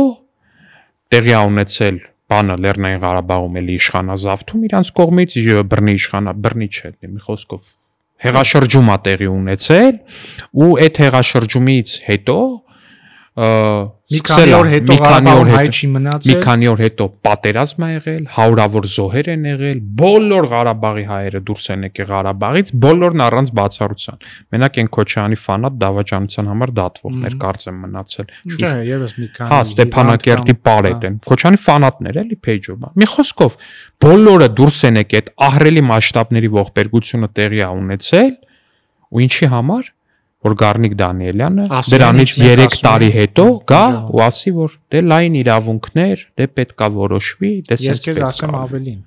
Շատ ճիշտ ես ու դա իրավիճակի ամբողջ տրագիզմը դրա մեջ է, ասեմ ավելին, բայց նույնն էլ տեղի ունեցել նոյեմբերի 9-ի հետ։ Նոյեմբերի 9-ի հայտարարությունը ստորագրվեց, նույն գիշերը հիշում ես։ Չէ, հորդաները գրոհեցին կառավարության շերքը, ազգային ժողովը, ազգային ժողովի նախագահին քիչ էր մնում սպանեին ու այսպես շարունակ, չէ։ Կապիտուլյացիա եւ այլն, նույն Քոչյանը, նույն Մարուկյան Էդմոնը, բոլորը Սարգսյանականները, ով ասեց կապիտուլյացիա ասեց, հիմա եկել ասում են պետք է վերադառնալ նոյեմբերի 9-ի հայտարարությանը։ Չէ, պետքա վերադառնալ չի, Քոչյանը նաև ասում է, որ սա երազանքի փաստաթուղթ է, կապիտուլյացիան դառել է երազանքի փաստաթուղթ։ Դե էս է, էլի։ Բայց ես քեզ ասեմ, այդ ամեն ինչը, որ իրանք արեցին, նկատի ունեմ Ղարաբաղում իշխանափոխություն անելը, դրան հաջորդած իրադարձությունները, ըստ էության իրանք նկարագրել էին։ Դաշնակցության 004 տխրահռչակ շրջաբերականում։ Այդ շրջաբերականը, եթե չեմ սխալվում, Դաշնակցությունն ընդունել էր 2022 թվին։ Այո։ Այսինքն դեռ նույնիսկ Լաչինի Միչանսկի շրջափակումը չկար ու իրանք ինչ էին գրել այդտեղ։ Իդեպ էլի մեզ դիտողները ովքեր չգիտեն թե ինչա 004 շրջաբերականը, դա ես վստահ եմ գիտեմ։ Դաշնակցության ներկուսակցական շրջաբերականը, որի մեջ իրանք իրենց կուսակցության դիրքորոշումներն են հայտնել, անելիքներ եւ այլն ու տենց ցրել են իրենց տարածքային կազմակերպություններում, որը հրապարակվեց 24 թվականին մամուլում հրապարակվեց, ամբողջությամբ կարող են սրճ տալ, գտնել, նկարդալ։ Մեջ ինչ ասում է, կա հավանականություն, որ Ռուսաստանը կարող է որոշի իրան ուղիղ ենթարկեցնել Լեռնային Ղարաբաղը միութենական ինչ-որ միավորման շրջանակներում, եւ այդ դեպքում պետք է ամեն ինչ անել, որ Հայաստանի ու Ղարաբաղի ճակատագիրը որոշվի որպես մեկ ամբողջություն, այսինքն այդ միութենական Այսինքն Հայաստանը մտնի Ռուսաստանի կազմի մեջ կամ միութենական պետության կազմի մեջ Ղարաբաղի հետ։ Դա մեկնաբանությունն է, բայց արի մեկ մեկնաբանություն չանենք։ Արի ուղղակի իրանց գրածը ասենք, որ այդ լրիվ հերիք հասկանալու է իմաստ է, էլի։ Նաև ասում է, կան ժամանակներ, երբ որ պետքա զոհել ինքնիշխանությունը հանուն ինչ որ ազգային նպատակի։ Հետո էլ ասում է, բայց այս ամեն ինչը հնարավոր է միայն եթե Հայաստանում եւ Ղարաբաղում իշխանություն փոխվի։ Այդ 2022-ին են դա ընդունել։ Արդեն գալիս են 23, Ղարաբաղում փոխում են իշխանություն։ Միևնույն ժամանակ ընդդիմությունը, Հայաստանի ընդդիմությունը Երևանում միտինգ է անում, այսօրվա պես հիշում եմ, օպերայի հրապարակում, ազատության հրապարակում Սերժ Սարգսյանն էլ կար, Քոչարյանն էլ կար։ Երկուսին լրագրողը գալիս հարցնում, ասում է, ինչ կարծիքի եք, դե առանձին հարցնում։ Ինչ կարծիքի եք Ղարաբաղում իշխանափոխություն եղավ, ասում են շատ լավ է, հուսով ենք այդպես Հայաստանում էլ կլինի։ Մամիջանյանի ֆանտաստիկ հարցազրույցը հնչի, չէ, ինչ որ տես բան է ասում։ Ասում եմ Ղարաբաղում արդեն ամեն ինչ լավ է եւ ես կոչ եմ անում սպասել ու նույնիսկ ոչ թե օրերի, այլ ժամերի ընթացքում Ղարաբաղի մեր հայրենակիցները կտեսնեն թե ինչ լավ բան է տեղի ունեցել։ Ու ժամերի չէ, բայց օրերի ընթացքում ցավոք Լեռնային Ղարաբաղում էթնիկ զտում տեղի ունեցավ։ Բոլորը տեսան թե ինչ է տեղի ունեցել։ Ու այդ շրջաբերականը ես շատ եմ խոսում դրա մասին, հատկապես ազգային ժողովում, ես նաև խոստացել եմ դաշնակցականներին, որ մինչև չմեկնաբանեն դա ես անընդհատ խոսելու եմ դրա մասին եւ էլի ցավում եմ էլի որ ոնց որ թե մենակ ինձ եւ ձեզ հետաքրքիր քեզ հետաքրքիր վակ այդ շրջաբերական որտեղ մամուլը հանրային դաշտը ոնց որ իրանք թքած ունեն այն փաստի վրա որ մեր կուսակցություններից մեկը իր շրջաբերականում պաշտոնական փաստաթուղթ գելա որ ուզում է Հայաստանի անկախությունը մատաղանի Ոչարցակ թքած ունեն նորմալ է էլի իրանք ինչ են անում իրանք մեկ ատկազ են կանգնում ասում են դա մերը չի մենք դրա հետ ինչ կապ ունենք մեկ ասում են դե մերն է մեջը մի երկու բան կա փոխած կամ հետո էլ ասում են հատվածական է հրապարակել թե ոնց է հնարավոր հատվածական հրապարակել որ ուզում եք Հայաստանը այլ պետության կազմեցնել ու այս կոնտեքստում Վարդանիկը շատ ավելի հարգանքի արժանի է որովհետև գոնե մարդու ուղիղ ասում է իհարկե միայն այդքանի համար հարգանքի արժանի ուրիշ ոչ մի բանի համար հարգանքի արժանի չի Չէ, ասացի համար էլ հարգանքի արժանի չի, բայց Չէ, անկեղծության համար, այո։ Ընդհանրապես Վարդանիկը ինչ է, ինքը այս մեր ընդդիմության Բայց ինչա ասում է, ասածն է, կամ մարդկա չգիտի էլի, Վարդանիկը ասում է Ցիտիր դասականը։ Վարդանիկը ինչ ասում է, ով դեմա միութենական պետությանը Ռուսաստանի հետ, թրքահպատակ շան տղա է։ Ու սա հստակ ոչ մենակ իրանց տեսլականն է բնութագրում որպես Հայաստանը միութենական պետության կազմում Ռուսաստանի հետ, այլ նաև իրանց ամբողջ դիսկուրսը, որ մեզ խեն ասում թուրք, թրքահպատակ, տենց բառեր կա, չէ, թուրք արմատով։ Բանալի բառեր։ Հա, թուրք արմատով տենց մի 100 հատ բառ են սարքել, ինձ քեզ մեր թիմին առհասարակ տենց պիտակավորում են։ Ինչի համար են դա ասում։ Որտեվ իրանք ուզում են Հայաստանը տանեն կողեն միութենական պետության կազմի մեջ, մենք ասում ենք չենք թողելու։ Ու հենց այդ իրանց համար բավարար հիմք է, որ մեզ ասեն, արա դուք թուրք եք, չեմ հասկանում։ Ոնց կարելի է չթողել, որ Հայաստանի անկախությունը տանենք մատաղանենք, կողենք Ռուսաստանի հետ միութենական պետության կազմ։ Ես քեզ ասեմ ավելին, այդ նույն դիսկուրսի շրջանակներում այն ուժերին էլ, որոնք ասում են մեզ պետքա ավելի սերտ համագործակցություն Եվրամիության հետ, ասում են, բայց մի վարքյան, Եվրամիությունը արևմուտք է,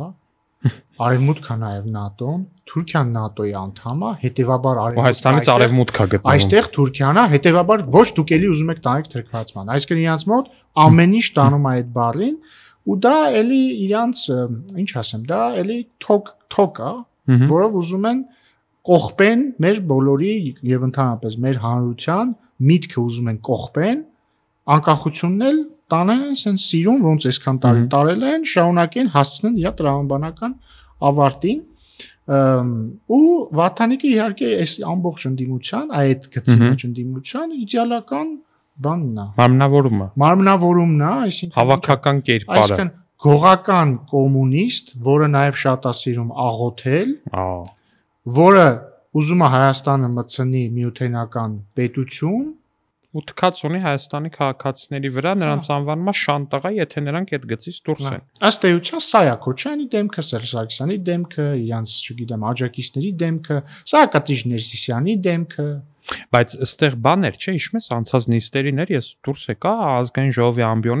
ամբիոնիցի դե որը նույնականա մեր ոդկասթի անվան հետ հետաքրքիր դիտարկում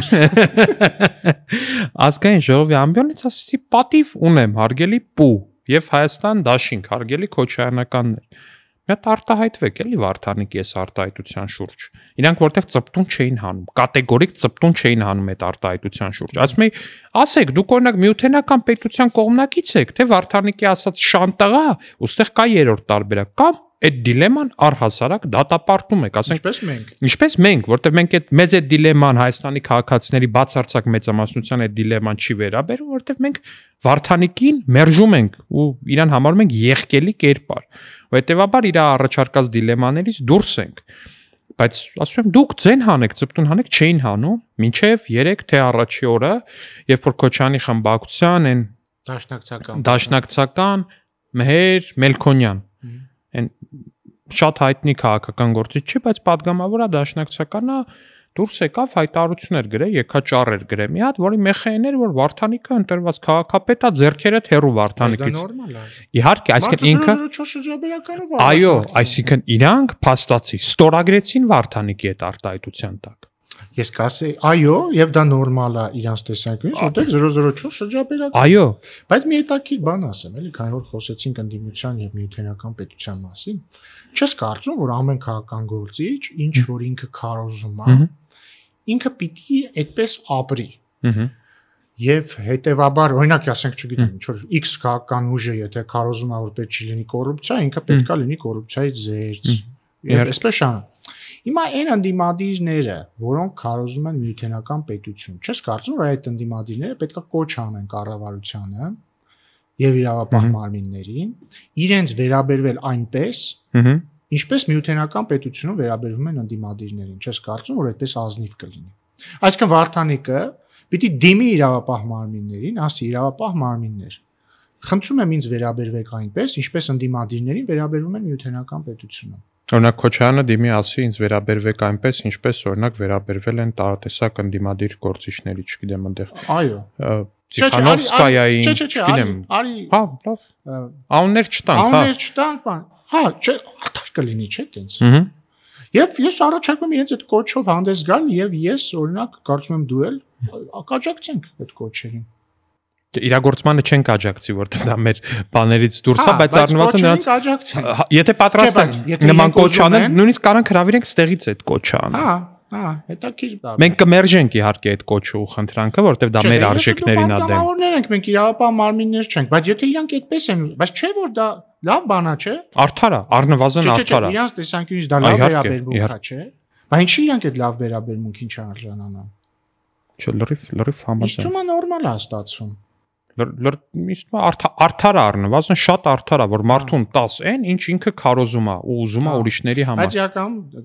կատակ ենք անում, որ չէ, մենք չենք վերաբերվելու դիմադիրներին ինչպես։ Բայց իրանք որ խնդրեն առնվազն։ Բայց իրանք թող խնդրեն։ Հա, այդ խնդրանքը պետք է, դա ազնիվ է։ Դա ազնիվ է, որտեվ եթե չեն խնդրում, ուրեմն այստեղ խնդիր։ Չէ, օրինակ երբ որ Եվրամիության Հայաստանի Եվրամիություն մտնել ուզող ուժերը պահանջում են, որ Հայաստանի իրավապահ համակարգը աշխատի այնպես, ինչպես օրինակ, չգիտեմ, Ֆրանսիայում, Գերմանիայում այստեղ։ Դա նորմալ է։ Դա արդար է, առնվազն արդարել է հանրային դիսկուրսի տեսանկյունից, որտեվ մարդը, այո, որ միտեղ ձգտում է եւ այդ տեղին համապատասխան ինչ որ նորմեր է ուզում հաստատի իր երկրում։ Նույն ձև կարծում եմ դաշնակցության գերագույն մարմինը, Վարդանիկը, այնտեղ ով կա էլ։ Իրանք բոլորով պետք է այդ կոչը անեն, պետք է ասեն, մենք կարծում ենք, որ ստանդարտը մեզ վերաբերվելու պետք է լինի միութենական պետության ստանդարտը։ Կարան նաև ցույց անեն այդ պահանջով, բայց հաշվի առնելով, որ միութենական պետությունում ցույցերն արգելված են, պետք է մեկ հոգանոց պիկետներ անեն այդ թեմայով։ Թող իրանք ամեն դեպքում այդ ցույցը անեն եւ այդ պաստառները պահեն, ասեն, վերաբերվեք մեզ այնպես, ինչպես ոստիկանությունը վերաբերվում է միութենական պետությունում ընդդիմադիրներին։ Ֆանտաստիկ կլինի։ Խնդրում եմ։ Առնվազն հետևոր ընդդիմադիրներ։ Հարգելի դաշնակցականներ, եթե դիտում եք մեզ, արձագանքեք ու մտեք թեմա։ Կարող եք նաև մեկնաբանություններում գրեք։ Վարդանիկ, խնդրում եմ, արեք դա։ մի հարց էլ տամ, էլի, չես կարծում օրինակ դա օրինակ է, նայ։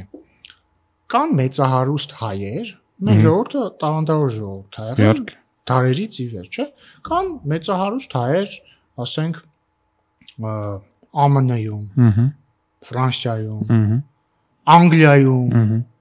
չգիտեմ, Միջին Ասիայում կան հարուստ հայեր, Հարավային Ամերիկայում կան հարուստ հայեր։ Օրինակ իրանք ինչի երբեք չեն գալիս Հայաստանը փրկելու։ Օրինակ ինչի երբեք ոչ մի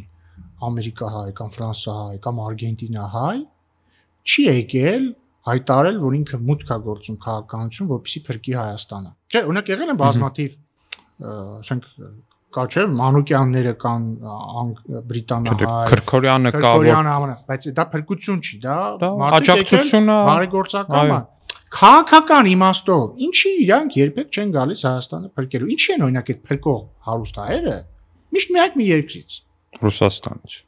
Չէ, ես երկիր չեմ նշում, բայց ինչի՞ այդ իմ նշած երկրներից չեն, էլի։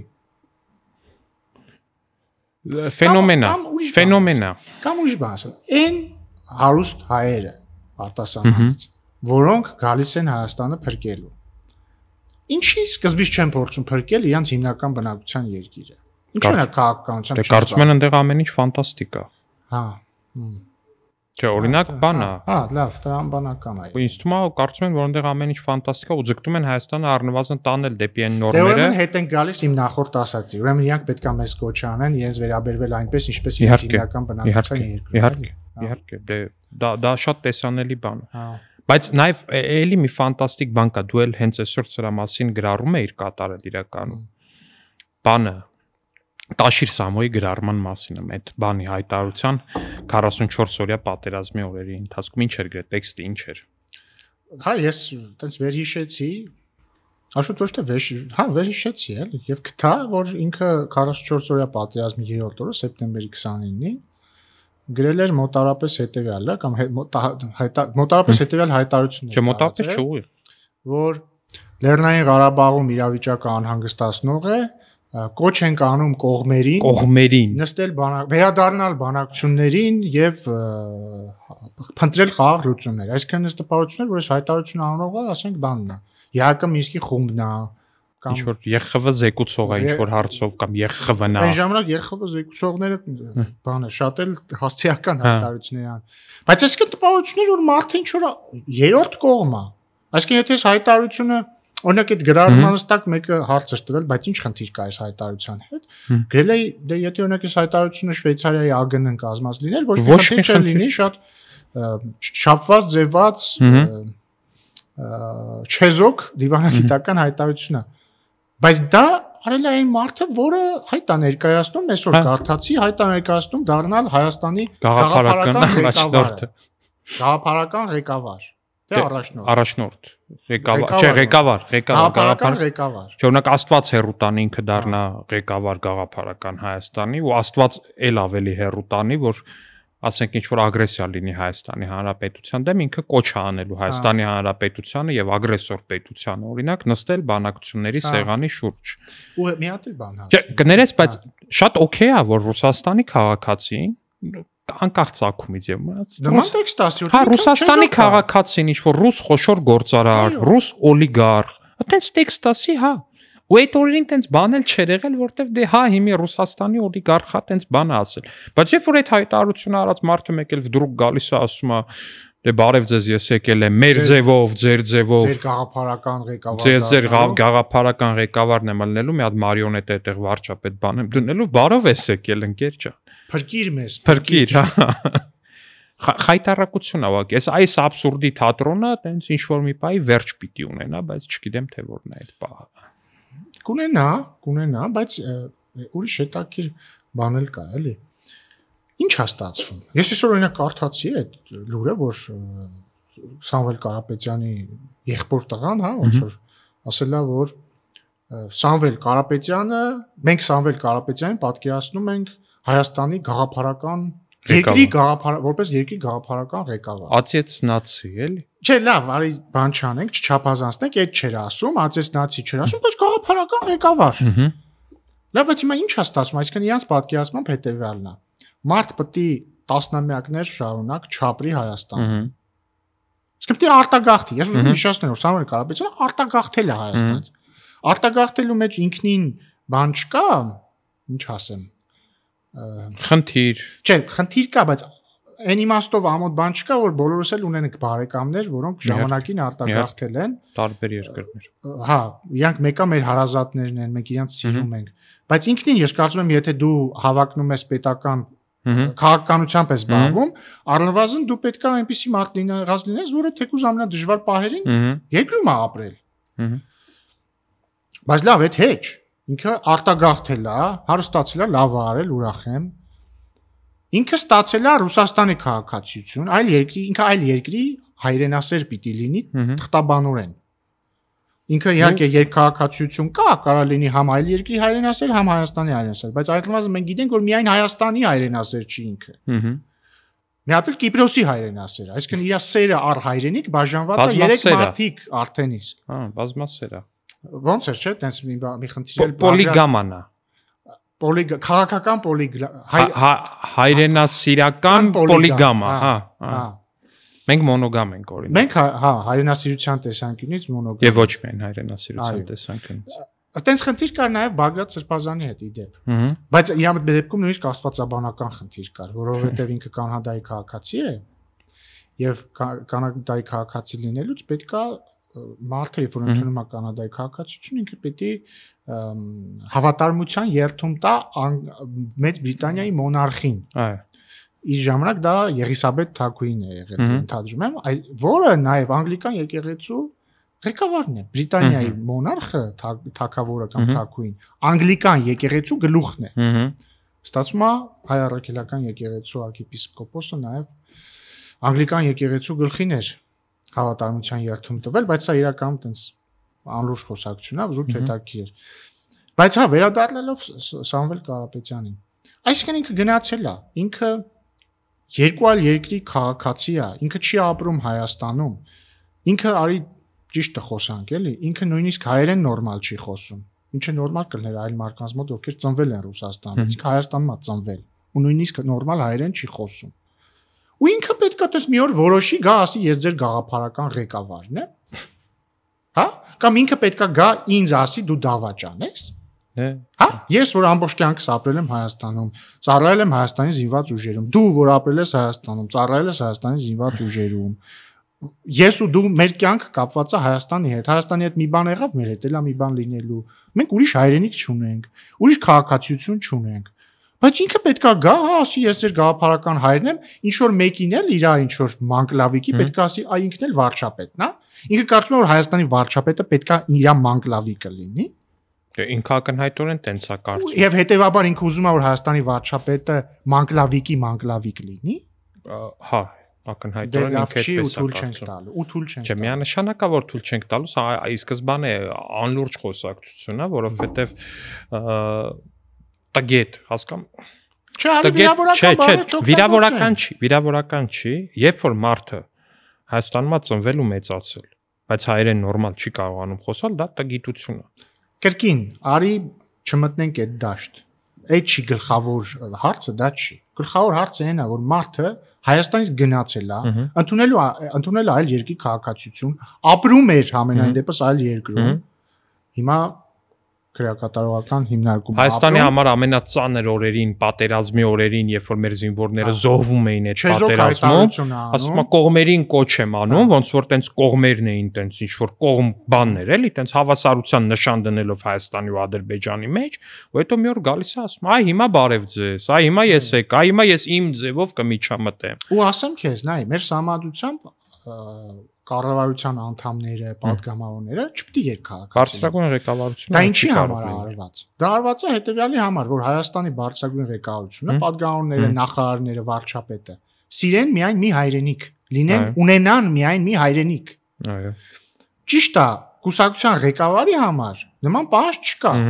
Բայց հիմա ինչ են իրանք ուզում անեն։ Իրանք փաստորեն ուզում են համադրության ոգին խախտեն։ Այսինքն ուզում են ասեն, հա, մենք լազեիկա ենք գտել, մենք հիմա կբերենք մեկին, ով որ մենակ Հայաստանի քաղաքացի է, կդնենք վարչապետ, բայց ես 3 հայրենիք ունեցողս եմ լինելու գաղափարական ղեկավարը։ Ու դա ասում եմ մի մարդ, որը իր հիմնական բնակության երկիրը չի փորձել փրկի։ Դա իրական շատ բան է էլի, այնքան տեսանելի ամեն ինչ, իսկ որ սրա մասին sense խոսալը չգիտեմ էլ, բայց տեսել ես իդեպ որ բան են անում։ Իրականում իրանց աջակցությունը ինչու՞մ է կայանում սոցիալական ցանցերում առնվազն են ռուս, ուկրաինացի, սլավոնական հիմնականում արտաքինով կիսամերկ աղջիկների նկարներով բացած ֆեյքեր են, որ իրանց մասին ամեն հոդվածի տակ ինչ որ Google Translate արած ինչ որ տեքստեր են գրում, վայ աջակցում ենք ձեզ, կեցեք, բան, մասնես տեքստեր են գրում։ Այդ ակնհայտ է որ այդ տեսակ հայրենասիրությունը ու այդ տեսակ քաղաքականությունը, որ դու այդ տենց ես մտնում քաղաքականության մեջ, պետք է այդպիսի աջակցություն էլ հենց ունենա։ Հենց մեկը մյուսին հարժանի բան է, ինձ թվում է այդ իրանց աջակցությունը հենց դրանով էլ բան է, էլի։ Ցույց է տալի ամբողջ իրանց քաղաքական բովանդակությունը որպես այդպիսի։ Բայց նորից արի բան չանենք ու ամենից շատ ուղիղ խոսանք, էլի, որտեվ իմ ընկալմամբ սա ուղղակի puzzle-ի եւս մի մաս է։ Իսկ puzzle-ն էնա, որ այս մարդիկ փորձելու են 26 թվականին ամեն դեպքում Հայաստանում իրագործել Գյումրու սցենար, ինչը ապրիորի դատապարտված է ցախողման, հենց մենակ այն փաստով, որ Գյումրին եղել է ու մարդիկ արդեն տեսել են, թե իրանք ինչ են փորձում անեն։ Բայց կներես, ես համաձայն չեմ երկրորդ մասով։ Ես համաձայն չեմ, որ դա դատապարտված է բանի, ցախողման այն իմաստով, որ ես կարծում եմ մեր քաղաքացիները պետք է հստակ, այս էլի նույն բանն եմ ասելու, ինչ մենք ասել ենք 2015-16 թվերին։ Որ մարդիկ պետք է հասկանան, որ իրենց ընտրությունից բան է կախված։ Եվ եթե 2026 թվականին քաղաքացիական պայմանագիրը չստանա մեծամասնություն, այս ուժերը, այսինքն Քոչարյանը, մեր ձևիստները, թե ձևականները, ինչ որ անունա պետք մտածելի դեպ մեր ձևիստ կամ ձևական, չգիտեմ, մի խոսքով։ Դե ես մեր ձևիստ ավելի ինձ թվում է հարիր է, նաև տրանսլիտով անպայման։ Հա։ Այսինքն իրանք մյուս ուժերը, հենա Թաթոյանն անոր ուժ ստեղծել, այսինքն սերժական թևը, իդեպ հետաքրիր է, ասում է, այսօր տեսա Սերժ Սարգսյանը հարցնել Թաթոյանը ձեր հետ կապ ունի, ասում է դրանք կոֆեով գուշակություններ են, այդ էր ցավը տայմ։ Սերժ Սարգսյանը Թաթոյանի փոխնախարար չի նշանակում 17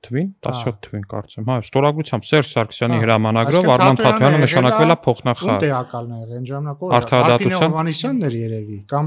կամ Արփին Հովհաննիսյանն էր, կամ Դավիթ Հարությունյանը, կամ ինչ որ ուրիշ մեկը։ Մի խոսքով։ Իրանց արդարադատության նախարարի տեղակալ փոխնախարար, հա։ Այլ նոր տրենդ։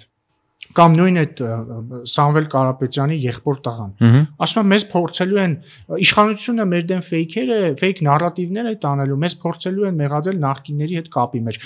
Ասողի հայրը եղել է Սերժ Սարգսյանի աշխատակազմի ղեկավարը, հետո եղել է ՀՀԿ խմբակցության ղեկավար եւ մինչեւ 2018 թվականը եղել է ՀՀԿ падգամավոր։ Բայց իրանք Տաշիր Սամոյի եղբայրը, Նարեկ Կարապետյանի հայրը, բայց իրանք կապ չունեն, կապ չունեն ընդհանրապես։ Հա, Սերժ Սարգսյանը իրեն փոխնախարար նշանակել, բայց ինքը նոր է մտնում քաղաքականություն։ Իսկ որ փոխնախարարը քաղաքականության մեջ չէ։ Դու քո առաջի պաշտոն եղել է փոխնախարարը, չէ՞։ Բայց ես կապ չունեմ։ Բայց դու կապ չես ունեցել հա քաղաքացիական պայմանագրի հետ որևէ կապ չունեմ։ Ես ընդհանրապես ինչի մասին է խոսքը, մենք ինչ կապ ունենք։ Ես դու իրար հետ էլ կապ չունենք։ Ընդհանրապես պատական հանդիպեցինք, հա, հանդիպեցինք, սկսեցինք զրուցել։ Դե դա ձեռառնոցիա է։ Չէ, ել չեմ խոսում, որ Թաթոյանը ինչ պայմաններում է միբ դարել։ Ես քեզ ասեմ ավելին։ Ինչ պայմաններում է միբ դարել։ Հա, ոչինչ։ Ըստ Թաթոյանի մասին ամենակարևոր բանը հետեւյալն է։ Թաթոյանը Հայաստանի Հանրապետության առաջին մարդու իրավունքների պաշտպանն է, այո, որին կեսից չեն հերացրել։ Այո։ Ու դա բացառապես քաղաքացիական պայմանագրի շնորհքն է։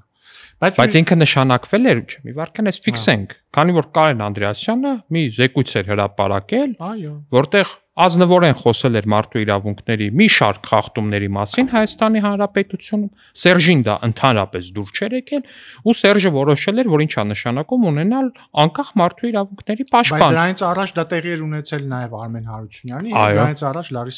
Լարիսա Ալավերդյանի հետ։ Բայց Լարիսա Ալավերդյանը Ստոկհոլմյան սինդրոմով ունի տես բաներ, բայց դե ոչինչ ամբռնումով մոտենան։ Բայց ես ինչ էի ասում, որ մարդիկ պետք է հասկանան, որ եթե քաղաքացիական պայմանագիրը չհավաքի մեծամասնություն, այս բոլոր ուժերը միավորվելու են ու իրանց մեջից, ինչպես օրինակ Գյումրիում քաղաքական ինցեստի արդյունքում ծնվեց Վարդանիկը որպես քաղաքապետ։ Իսկ ինցեստը ինչ տիպի բան է, ինքը կողմերի միջև ամենավատ բաներն է արտնացնում։ Նկատում եմ բիոլոգիական ինցեստը հիմնականում բերում է ծնվող օրգանիզմի ինչ որ խնդիրների, արատների Հիմա Վարդանիկը քաղաքական առումով ամենավատն էր, ինչ կարող էին ծնել սերժականներն ու քոչայանականները ու Կտրիչ Ներսյանը միմյանց հետ։ Հիմա նույն ձև էլ հանրապետության մասշտաբով, եթե էլի էս քաղաքական ինցեստը տեղի ունենա, շատ ավելի լայն։ Դրա մեջ արդեն կմասնակցեն էտա։ Մի քանի հայրենիք ունեցող օլիգարխներ կմասնակցեն, քոչայանականները, սերժականները, գլխուղեղի քրոնիկ լևոնականները Լևոնականությամբ տառապողները, չէ, դե նրանք անցողիկ շեմը չեն հաղթարի երբևէ որ մի հատ է մասնակցել։ Բայց ամեն դեպքում այդ ինցեստին կարող մասնակցեն։ Ծնվելու է ավելի վատ հրեշ, ամենավատը որ իրանք կարան ծնեն։ Ենթադրում եմ որ դա քոչարանը պետք է լինի, բայց տարբերությունը մեջ չի։ Բայց իրականում այդ հրեշը ինձ թվում է հենց քոչարանը հենց ստեղծված է նրա համար, որ այդ մարմնավորի հենց այդ կերպար։ Դե ինքը պետք է վերածնվի։ Հա, վերածնվի ֆենիքսի պես։ Բայց մարդիկ պետք է հասկանան, որ իրանցից սա իրոք կախված է։ Չէ, միանշանակ մարդկանց սա կախված։ Ես դեմ եմ, որ մենք ասենք իրենք դատապարտված են ձախողման։ Ոչ, իրենք դատապարտված չեն։ Չէ, մի րոպե, իրանք դատապարտված են ձախողման հենց այն բերումը, որ մենք վստահ ենք, որ մարդիկ դա կհասկանան ու մենք վստահ ենք, որ մարդկանց դա կհամոզենք։ Դա ուրիշ։ Բայց միանշանակ է, որ մենք պետքա մարդկանց դա հնարավորինս շատ ցույց տանք։ Ու մեր քաղաքացիներն էլ նաև մեզ դիտողներն է կոչանենք, որ սրա մասին իրանք փորձեն մաքսիմալ շատ խոսեն բոլոր տեղերում առհասարակ, որտեղ օրինակ հիմա ոնց է, չէ՞։ Նույն Թաթոյանը շատ խոսացինք իսկ մա Թաթոյանի մասին, բայց ոչինչ առանձնապես խնդիր չի։ Բայց ես Թաթոյան, արի քեզ ընդհատեմ, Թաթոյանին մոռանանք, ավելի բարձր կալիբրով մի մարդու մասին խոսենք, որտեղ տես խոսեցինք Գյումրիի սցենարի մասին եւ քաղաքական ինցեստի մասին։ Մի քաղաքական ինցեստը հիմա ուզում են էջմիածնում անեն։ Վաղաշաբաթ համայնքում։ Ում են դրել տեխնացու, այսօր կարդացի, իրանց տեխնացուն դաշնակցության։ Անուն դրել են եւ հաղթանակ դաշինք, չգիտեմ մեջով։ Հաղթանակ դաշինք, այ։ Իրանց տեխնացուն մի մարդ է, անուն ազգանունը չեմ հիշում, անձնագրային Սարգիս Էսինչյան։ Չէ, Սարգիս չի, կարծեմ Սարգիս չի։ Գիտեմ ինչի է։ Հա, չէ, Սարգիս չի, ուրիշ անուն։ Գիտեմ ինչի է։ Բայց իրան ասում են Սաքուլիկ, որտեղ դա այն հանրահայտ մարդն է, ով կարող երիտասարդները մեզ դիտող չհիշեն, բայց տենց 30 տարեկան եւ բարձր մարդիկ հաստատ կհիշեն, որ Տարոն Մարկարյան եւ Երևանի քաղաքապետեր ինքը դոկտորական թեզեր պաշտպանում։ Հա, որոշել էր, որ պետք է ինքը օրծերության դոկտոր դառնա, հա, ու գնացել էր Ժող ինստիտուտ, եթե չեմ սխալվում, տնտեսագիտական համալսարան եւ լրագրողները, այդ թվում Ազատություն ռադիոկայանն է, որ հիշում են, որ կար լրագրող, էլի կային։ Փորձում էին գնային նկարեն, որտեղ բաց պետք է լինի թեզի պաշտպանությունը։ Հանրապետական ինչ որ երիտասարդներ, ընդ որում սենց այն բարիս վատ իմաստով հանրապետական եւ բարիս վատ իմաստով երիտասարդներ, այսինքն տենց հասկացանք։ Իսկ մեր հերոստատիտողն է հասկացավ ինչ նկատի ունեք։ Կուրաժիտ, ինչ ասեմ։ Այս Սաքուլիկի գլխավորությամբ խոչընդոտում են լրագրողների աշխատանքները, չէին թողում, ու տենց էլ չթողեցին, որ լրագրողները նկարեն Տարոն Մարկարյանի թեզի պաշտպանությունը։ Հիմա իրանք այս մեկին, այս հանրապետական ջահելին, Սաքուլիկ, բառից բուն իմաստով ինքը հայտնի է որպես Սաքուլիկ։ Դրել են որպես իրանց տեխնացու վաղաշապատում, որը պիտի պայքարի ԿՊ-ի տեխնացու Արգիշտի Մեխակյանի հետ։ Այդ մեկն է։ Այնտեղ կան այլ հետաքրքիր ֆանտաստիկ կերպարներ կան այնտեղ, բանը Ջոան Ռոլինգը ֆանտաստիկ արարածներ, ռուսերեն ֆանտաստիչսկի տվարի, տենց մի հատ գիրք ունի։ Ֆանտաստիկ արարածներ։ Ահա, ֆանտաստիկ արարածներ հայերեն։ Տվարի բառը բանը արարածն է, էլի։ Ես ուրիշ բան չմտածեք հանկարծ։ Այնտեղ կան օրինակ երկու գյուղապետ կան, որոնք Քոչարյանի այն մյուս թևով, Թևանյան Անդոյի կուսակցությունով են առաջ։ Արի, ես առաջարկում։ Լավ, Անդրանիկ, լավ, ամենակրճատ ընդամեն ուրիշ բան չի ասում։ Թևանյան, եթե չեմ սխալվում, կարող պարզվի ուրիշ կուսակցությունով են, որտեղ այնքան շատ են լծվել հիմա։ Ուրեմն սրանք ինչով են հայտնի, երկու գյուղապետ են։ Այդ երկու գյուղապետերը ժամանակին դե համայնքը դեռ խոշորացած չէր, ամեն գյուղ առանձին համայնք էր։ Գյուղի բյուջեով այս մեկը մյուսի խանութից փողա դուրս գրում ու գյուղի բյուջեով այն մյուսի խանութից արաղներ է առնում բարբերաբար, ասենք մի 70 շիշ, 80 շիշ։ Ինչ է անում գյուղապետարանը այդ արաղի հետ, կարանք հասկանանք մի հատ։ Ինչ է անում ըստ քեզ։ Չգիտեմ ինչ է անում, բայց ակնհայտ է, որ գյուղապետարանի բյուջեի փողերը ծախսում է մյուս հարևան գյուղի գյուղապետին պատկանող խանութից արաղ առնելու վրա։ Այս մարդկանց հիմա բերել են ստեղ են լցրել, այն հույսով, որ sense պետքա իրանք էլ նախքին գյուղապետ են ամեն դեպքում, տակից այդ արաղը ենթադրում եմ այդ արաղից ինչ որ մի քանի հոգի հյուրասիրած կլինեն, ենթադրաբար այդ արաղը ում հյուրասիրել են նրանց ձեների վրա հույս դնելով, նրանք էլ ընդեղ են առաջադրվել ու ամեն ինչը sense արվում է նրա համար, որպես իրանց արևին էլի փորձեն ստանան մի հատ նոր Գյումրի, որտեղ կկարողանան ձևավորել ինչ որ մի սցենար, որ իրանք բոլորով միասին կկարողանան ընտրել քաղաքապետ։ Բայց ակնհայտ է այս դեպքում առնվազն, որ Արգիշտի Մեխակյանը այնտեղ ֆանտաստիկ ուղղակի, ես ինչքան շփվել եմ, ինչքան բան եմ արել, Արգիշտի Մեխակյանին, իր ընտանիքը, նաև իրեն որպես խոյի համայնքապետ, որպես մարզպետ, ինքը շատ բավականին մեծ աշխատանք ունի արած ու բավականին մեծ հարգանք ունի կուտակած։ Ու Արգիշտին շատ իր կերպարով էլ նաև շատ պարկեշտ մարդ է, որը չի կարող չնկատվել մարդկանց կողմից։ Հա ունտեղ նաև բան է էլի Էջմիածնի հետ կապված շատ քննարկումներ ինձ թվում է դեռ կունենանք միջև ընտրությունները առնվազն շատ խոսելու բան է լինելու Էջմիածնի մասին քննարկումներ։ Դե հոգևոր էլ ֆիզիկական էլ ինչի՞ չէ նաև հենց բուն քաղաքի մասին։ Դե հոգևոր Էջմիածնի մասին ու առհասարակ հոգևորի մասին դեռ կխոսանք, բայց հիմա լավ կլինի խոսանք աշխարհիկ մի բանի մասին, որը ցնցել էր, սենց ճակերտավոր ասած, համացանցը մասնավորապես այն հավելվածները, որտեղ երիտասարդներն են շատ ակտիվ, խոսքը Շաքի Ջրվեժի գենդեր փարթիի մասին, տեսել ես այդ կադրերը։ Ինչ ասոցիացիաներ ունես օրինակ, ինչ ես մտածում։ Ասոցիացիաները լավը չեն իհարկե, բայց դե նայ հարցը ունի երկու կողմ։ Մեկը բնապահպանական կողմ, դիակոնայտորեն լավ բան չեն արել եւ շատ լավ է որ համապատասխան գերատեսչությունը արձագանքել է, բայց այդ մեր մեջ ասած ես երբեք չեմ հասկացել գենդեր փարթի անելու իմաստը։ Հա դու արել ես, դուք չկար է։ Չենք արել եւ չեմ օրինակ իմ համար բան է էլի։ Իմ համար միշտ ավելի հոգեվոր ա եղել, երբ որ կինը իմանում է սերը երեխայի եւ ամուսնուն առանձին ասում է դա այդպես ավելի դրա մեջ ավելի երևի դա ավելի խորը ծես է իմ համար, ինձ համար, քան գենդեր փարթին։ Շատ եղել եմ գենդեր փարթիների, էլի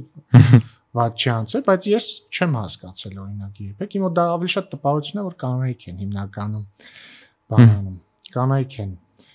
հիմնականում ուզում դա կազմակերպել։ Դե կանանց բանա, չէ՞։ Առիթապետ կազմակերպելու համար։ Սա ինչ ասում ենք լավ իմաստով ենք ասում եւ քաջալերում ենք կանանց այդ